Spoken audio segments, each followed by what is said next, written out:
You're watching 48 Blitz OT, sponsored by Alabama Concrete. This is what I like to see. More highlights. And look at the woof. My goodness, what a hit right here. That was a big takedown there from the Lions there, and then we pick it up later in this contest.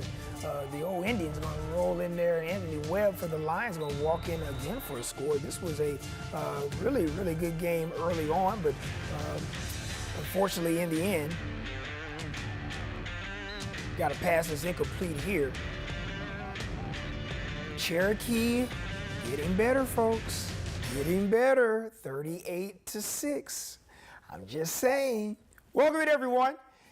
You just watched yours truly on 48 Blitz on WAFF, on the air, in the land of TV. We thank you so much for watching. But more importantly, we got 48 Blitz right now. Thanks so much for joining us. This is the way that we get you linked into so many of our highlights, a recap of games from earlier tonight that you may have missed on our 48 Blitz show. We have all of your scores and highlights as well. Listen, a number of ways that you can find us on 48 Blitz. We had an amazing QR code on air earlier tonight to let you know and direct you to where to go for our show. But tonight, we will have you covered. You can watch us on Facebook, WAFF.com. You can watch us on our Facebook page on WAFF.com, WAFF Facebook page rather. YouTube is live right now. So many places to see maybe a son, maybe a daughter, a cheerleading, a band member, your loved one involved. I'm trying to get all of that out. You may see your babies on TV. You just never know. We want to send a big shout out to everyone that's watching right now. Say hello to us. You can interact and link up with us throughout the night as we continue to have you covered across North Alabama. We have a lot to get to tonight. We're just going to have fun. We're going to talk a little ball. We're going to talk rivalry games. We're going to talk game of the week. A ton to get to, but we will first start with the man of the hour, and it is from our 48 Blitz game of the week, and he had won a big game, but I want to show you how he and his program won that big game, and we picked this one up in Black Bear Country. It is Austin and Hartselle. Judd Bailey, Nicholas Creighton. You may hear that connection a lot this year. Black Bears up 7-0 in this contest. Hartselle would return the favor the following drive. Oof, this kid can go. Azariah Fletcher punches it in to tie the game at 7. Seconds before the half, Jason Davis going to fire to Creighton with a nice grab in the end zone. Austin heads into the locker room up 2 scores. Tigers not going down easy. Landon Blackwood going to flow one to the corner of the end zone. Malachi Politzwick closing the gap. Tigers would trail 21-7 at that moment, but in the end, the Black Bears of Austin are going to avenge a loss, courtesy of this big play from the big fella right there for the score. Austin winners at home in week 0, 28-17. And with that, we would like to welcome in the winning head coach of that rivalry game, one of my favorite coaches in North Alabama, none other than Jeremy Perkins. Coach, thanks for joining us on our 48 Blitz OT show. Congratulations on the win. I just want to ask a simple question. How fun is it to get a win against a crosstown rival in the opening game of the year?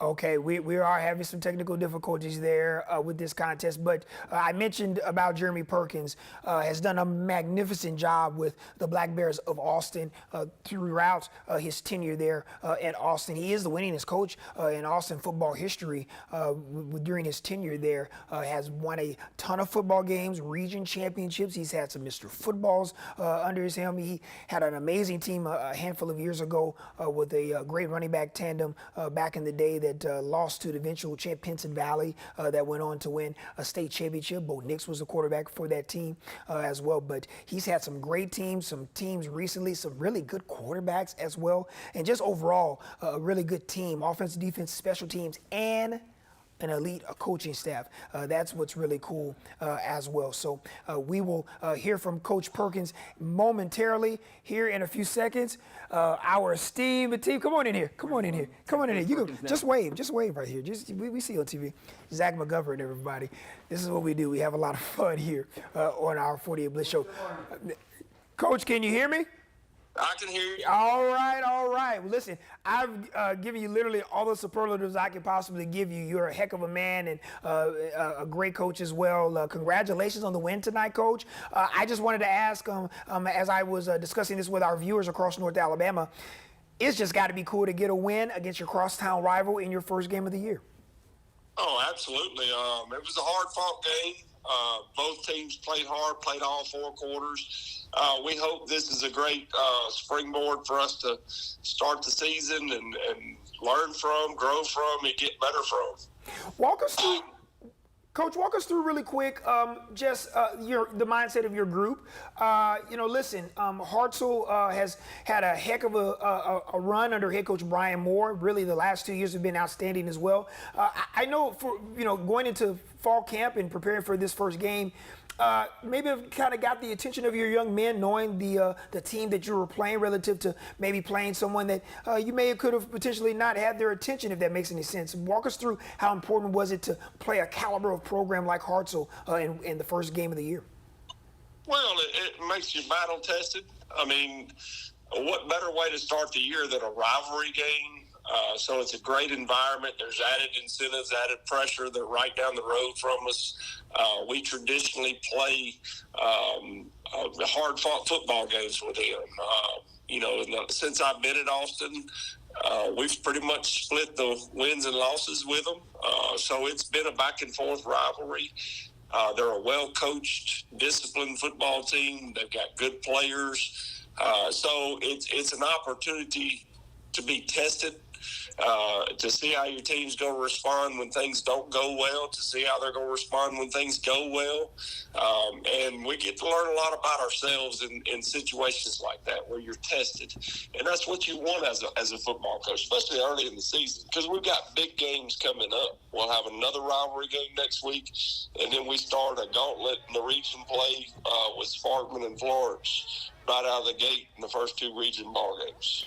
Well, I will ask you this. Man, you've had some really nice playmakers out there early on to start this game and kind of set a tone early on. You got a good-looking wide receiver out there that, as talented as we may have in North Alabama, how great was it for you to see your offense get off to such a quick start and the aggressiveness to make big plays when they counted? Well, I mean, I was very pleased with how we played in the first half. For most of the time, we turned the ball over a couple times, which hurt. We stalled on a drive on a 4th down turnover, and then we fumbled the first play. So those things we've got to get corrected. But the drive we had to end the first half was about as good a drive as I've seen us have in several years. To score, to go into halftime, that was huge. But I was very disappointed offensively in the second half. We were lethargic, like we ran out of gas. We gave Hartzell the momentum, turned the ball over a couple times. And didn't have much of an answer. So that's where we got to go back to the drawing board. It was hot and humid tonight, and I mean, our kids didn't handle that well in the second half. Coach, 2-part question, and I'll get you on out of here after that. I wanted to ask about that. Of course, obviously we know it's just been brutally hot this week, and there have been a handful of our games across North Alabama that had been delayed, pushed back a little bit to try to find a way to kind of alleviate the pressure heat-wise for players and everyone in the stands.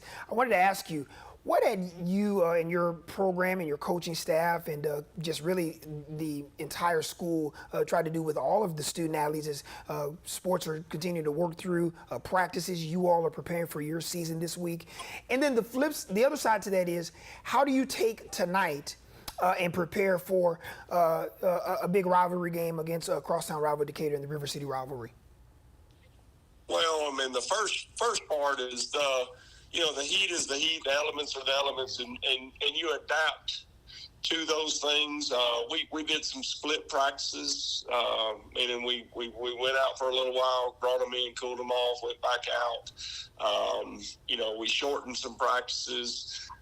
We tried to adapt to the heat by not driving them quite. We didn't wear full pads. We wore shells, so we changed the dress in practice.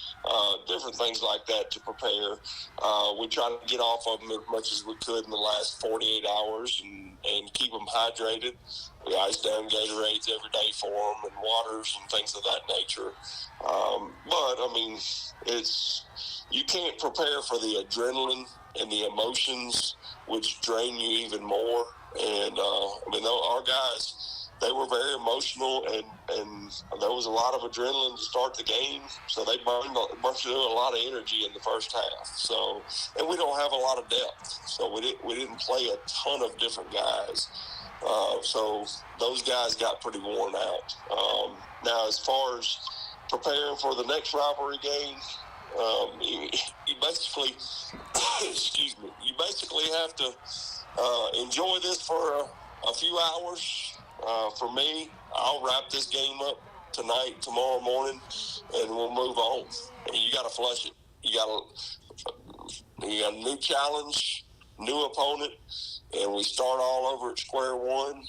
We learn from our mistakes. We build, we grow, we develop a game plan, and we try to build up to next Friday night to prepare and have our kids prepared. And it's a new game, 0-0. So you got to flush this one. You take the good things with you, but you got another one. So win or lose, you got to shake it. Absolutely, and of course, that's going to be an electric atmosphere, always is, next week, that River City rivalry. But in the meantime, it's a long way before kickoff. But I know that you have to be thrilled to at least get the win tonight. Austin head coach Jeremy Perkins. Coach, thanks so much for taking some time with us, and we will see you next week. Thank you. God bless. Absolutely. Austin head coach Jeremy Perkins. Congratulations to the Black Bears getting a big win over Hartselle. We are going to take a nice look over at Tigers Stadium, home of Ardmore, West Limestone in town. Second quarter, Ardmore down 1 score. Chance to change momentum on defense. Wildcats looking for that big yardage. Devin Jarrett could bring down his first interception of the year. Missed opportunity, but we move ahead. The same quarter, Ardmore on offense, but the lateral pass off the mark. Refs rule it a fumble. West Limestone taking over the possession there. But give a big shout out to the Ardmore Tigers. Shelby Davis does a great job for West Limestone. They get the win 27-21 in that contest. Big win for the Ardmore Tigers. We shall move on to Ogle Stadium. That is where we had 2 first-year head coaches. It was Aaron Savage and his Decatur Red Raiders. How about this? Aaron Savage as the new head coach, 33 years, only 3 coaches. He's number 3 there. It tells you about the sustainability and, more importantly, the winning that Decatur has done over the last handful of years. We mentioned it as we just talked to head coach Jeremy Perkins. They will travel to Ogle Stadium next week to renew that storied rivalry between Decatur and the Black Bears of Austin next week. Our control room is saying, say that again for me, Zach. Okay, no worries. We can roll on the Decatur highlights right now and show you a little bit of video, sights and sounds from that contest. There's Aaron Savage, former Auburn Tiger standout there. Roommates with Gerard Powers back in the day. 2 DBs down on the plains doing big things in their respective lives there. We had a new coach for the May Jemison, Rico White also. Jaguars trying to get something going, manufacture a little offense. Not much going on that drive. Decatur will lead 7-0, but how about the bobbled fumble on the turf, and Danye Dorsey going to run it in for what appeared to be a score. Here in this state, you can't pick up a fumble off of a kickoff and return it. It's dead on the spot, but it wouldn't be an issue because Braden Duper, literally, I am convinced. I've been here for a very long time. I think I've literally covered every duper known to man in Morgan County and North Alabama. He finds his teammate William Put Webster for the score. Mae Jemison falls to Decatur 54-23. Still, Mae Jemison looks much improved, folks. We will hear a lot from Rico White and that group coming up later this year. Want to send a huge shout out to all of our viewers watching all across our social and digital platforms tonight. I have this trusty phone right here. Going to read a few highlights and more importantly, well wishes from a lot of our social media friends here. I want to touch base on one game. I know a lot of people were discussing with the Sparkman Hazel Green game. I'm trying to look at a couple of these comments here. Nothing confirmed there as far as that game goes. To our knowledge, the game was still going on. The game was delayed. No word on why the game was delayed. I wanted to throw that out there as well, just so everyone would know. But more importantly, Sparkman and Hazel Green indeed did play tonight. And right now, that game is, we're still looking to see if that game is still going on over in Harvest, in the control room, and our esteemed directors and executive producers are letting us know no new news from that. Feel free to message us tonight on Facebook. I'm currently on Facebook Live on my phone to let us know what may have transpired out there. Once again, nothing confirmed. We just know that the game has been delayed and was under a delay coming out of the half. So that game, as far as we know, is still going on. Special shout out to Henry Redfern. He said Rogers and Haleyville game was a good one. Let us know what the final of that game was, Mr. Henry. Should be a good one. Rogers much improved, continuing to kind of build that program back to where it was a handful of seasons ago when they were undefeated region winners in Class 4A.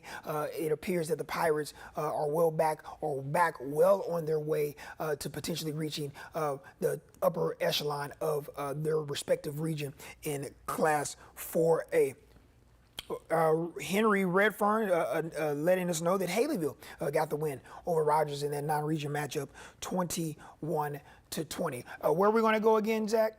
Okay, we're going to head over to Sports Med Field, folks, and we're going to pick up more highlights, and it's courtesy of the Randolph Raiders rematch from last year up against West Morgan. West Morgan, preseason top 10 team in the state. Here's one big reason why. It's Jalen Fletcher. He does a little bit of everything, folks. I mentioned it in the 48 Blitz show on air. He can run it, he can pass it, he can throw it, he can kick it, he can serve concession stand food, he can do all that, and he has a 4.0 GPA. He's pretty darn good, folks. Jalen Fletcher would take that score 70-plus yards for the touchdown. West Morgan, in a big way, gets the win. 41-20. Everyone in West Morgan, you want to log on to Facebook and send some love and well wishes to Drew Phillips. Do it right now because the head man in charge of the Rebels on the air with us right now. First off, my main man, Drew Phillips, congratulations on a big win in week 0. More importantly, how excited are you to get that W to kind of set the tone as you head in to week 1 and beyond? Well, Carl, appreciate you guys having me on. Our guys played tough tonight. It was a hard-fought game. Randolph's a good team, a well-coached team. And, just seeing our guys overcome some adversity, we got a lot of things we got to work on, but it's always good to get that first win for sure. Hey, I wanted to ask you, we discussed this during numerous media days during the summer leading into the regular season and before you guys kind of got into fall camp.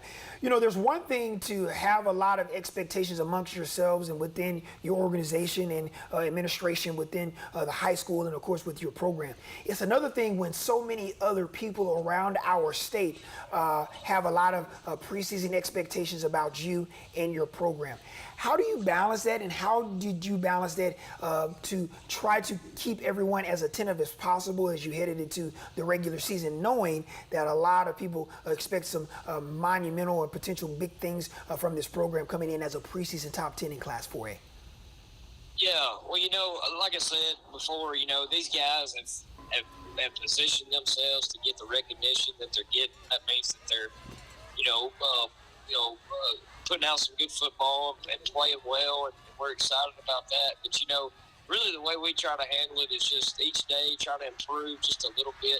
How can we improve and learn from the things that we may have messed up on? Tonight we had a lot of penalties, a lot of things that we can go back Monday and hopefully get ironed out. And we just need to just get better every day. So, I tell our guys all the time, the expectations are great. There's zero pressure.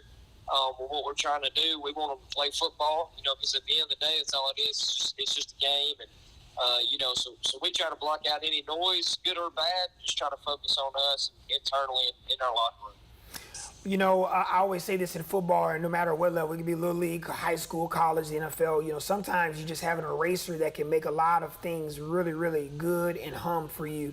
Jalen Fletcher, I want you to walk some of our viewers through what type of young man you have in number 21 off the field, but more importantly on the field, and so many things, and his way of just producing a lot of big plays and just being such a dynamic football player on the field. Yeah, Jalen's one of the hardest workers, most dependable players I've ever been around. He's not a me guy. A lot of guys who are super talented, it's always about themselves. If you come to practice or watching a game when somebody else scores, Jalen celebrate. He's always got his arm around a young guy trying to lead him as well. And off the field, he's 3.9 GPA, as you said. He's chasing dreams there academically as well. So, I really can't say enough about him. He's a tremendous leader, a great person. He represents our school and our community very well. And he's just a guy that you can count on. He can play wherever on the field. He's very dynamic. He's very explosive. When a play breaks down, he's typically, you'll see him pop out and go the distance because, that is how talented he is. But, Jalen's worked, he's blessed, but he's worked his rear end off to position himself to be a, top recruit, I think, around the area. And, he plays with a chip on his shoulder with an edge, and he's an extreme competitor. So really just not enough I can say about Jalen. Yeah, Drew, heck of a football player you have on that team, a really good football team, a lot of ball to be played before you get to your potential ultimate destination. Drew Phillips, head coach of West Morgan. Man, thanks so much for joining us, Coach, and we will see you in the coming weeks during the regular season. Sounds good, Carl. Thanks for all you do for high school football, man. Hey, thank you so much for the kind words. That's Drew Phillips, head coach of West Morgan. Big win tonight, 41-20 over the Randolph Raiders on the road at Sportsman Field. We now want to give you an opportunity to make your vote count. That is the plays of the week for 48 Blitz. Those are your three nominees on the screen. There's West Morgan, Mars Hill. West Morgan, of course, we just mentioned the aforementioned Jalen Fletcher with that big TD run. Mars Hill with this tip drill TD in their contest against Coleman on Thursday night to start the regular season. And Lucas Putnam and Keonta Hill from Madison Academy. Lucas Putnam, the son of the head coach, Matt Putman, for Madison County. So there are your three. West Morgan, Marshall, Madison County, and this is how you can vote, folks. This is the QR code on your screen. Just grab your phone right now. You've been watching us throughout the night. You just get that camera, get that smartphone device, put it up there, scan it. That QR code's right there on your screen. One tap away from submitting your respective vote. The voting will actually end on Wednesday at 3. Winner will be announced at 6. So with that, folks, we got week 0 in the books. Big shout out. They hate me doing this. Some actually love me doing this, but I want to send a shout out to all the men and women that have made this show possible, from 48 Blitz on air that you may have watched earlier tonight on the WAFF 48 on air. And then, of course, our digital offering here, 48 Blitz, Zach and Clark and Paul. Who else is in there? Is that it in there? Tyler in there. What up, Tyler? Kate Norum from In Digital, Javon Williams. I mean, Carly, all of our shooters did an outstanding job. There's a lot that really goes into just the day and night that is high school football on a Friday night. And it takes a lot of planning during the week to try to give you, our viewer, most trusted viewer, the best product possible to see your baby, your loved one, your son, your daughter, someone that you may know that you have an affinity for on Friday nights, to maybe get a glimpse of what they do under the lights here in North Alabama. We got a week 0 for college football as well. We got 2 of our in-state teams in action tomorrow. If you want to check out the first nationally televised game of the year, make your way to ESPN. The UNA Lions and their first-year head coach, Brent Dearman, will run out of the tunnel down in Montgomery at historic Crampton Bowl against Mercer. Mercer's a preseason ranked FCS team in the top 25. That is the FCS kickoff. That'll be live at 2:30. Our new sports anchor and weekend sports anchor, Cam Durr, will be on air tomorrow. She will have some highlights of that contest and a complete recap coming up tomorrow night in sports. And, of course, Jacksonville State also in action. First game as an FBS member in Conference USA. Burgess Snowfield will be rocking there as Jacksonville State and second-year head coach Rich Rodriguez get ready to take on the Miners of UTEP. And then a week from tomorrow, it's September 2, week 1. Everybody's playing. Alabama, Auburn, Alabama A&M up against Vanderbilt. We will have you completely covered throughout the week leading into week 1 of the high school football season as well. Thanks so much for watching us, folks. Listen, enjoy your weekend. Have some fun. Sit back and watch some of these ball games as we whet your appetite for college football. And we will see you back here next Friday night for week 1 of 48 Blitz OT. Good night, everyone.